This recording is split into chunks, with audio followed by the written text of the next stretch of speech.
সৎভাবে থাকলে সৃষ্টিকর্তা তাকে নিরাশ করে না, তাকে ভালো কিছুই দেয়। উদাহরণস্বরূপ একটা গল্প বলি। এক কৃষক একটা গরু পালতো, দোয়াল গাই।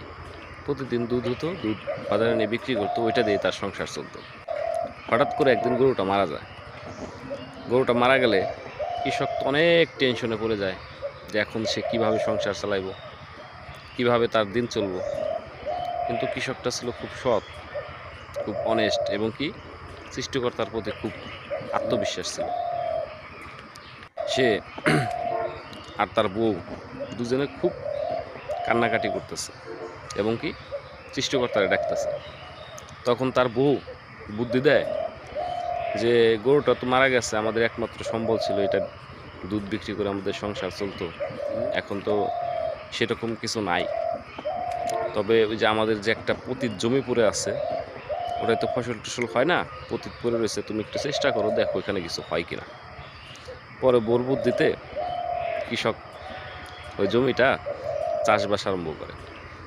চাষবাস আরম্ভ করলে দেখা যায় যে একটা সময় ওই জমিতে প্রচুর ফসল হয়, অনেক ফসল হয়।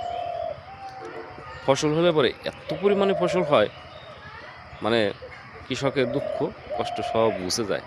গরু ওরকম 8-10টা কিনে আরো গোয়াল ভরে যায়, টাকা পয়সার অভাব হয় না, খাদ্য সামগ্রীর অভাব হয় না। এখন কৃষক সুখী। এটা থেকে কি বুঝলেন? উদাহরণটা থেকে কি বুঝলেন? এটাই বলতে চাচ্ছি যে সৎভাবে থাকলে, সঠিকভাবে থাকলে সৃষ্টিকর্তা কখনো নিরাশ করে না।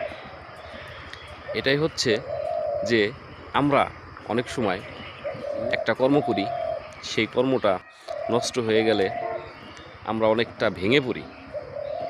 আসলে সৃষ্টিকর্তা ঈশ্বর যা করেন তার বান্দার মঙ্গলের জন্য করেন, আমাদের মঙ্গলের জন্য করেন। অনেক সময় কর্ম পরিবর্তনে সাফল্য আসে। দেখা গেছে একটা কর্মে আপনি আগাইতে পারতেছেন না, সেটা বাদ দিয়ে অন্য একটা কর্মতে ঢুকছেন, দেখা গেছে যে সেই কর্মতে আপনাকে সফলতা দান করছেন।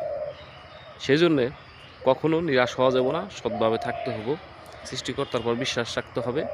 বিশ্বাস রেখে কাজ করলে তার সফলতা নিশ্চিত, 100%। এটাই হচ্ছে বাস্তব। ধন্যবাদ সবাইকে, ভালো থাকবেন, সুস্থ থাকবেন, আর আমার জন্য দোয়া রাখবেন, আশীর্বাদ করবেন। ধন্যবাদ।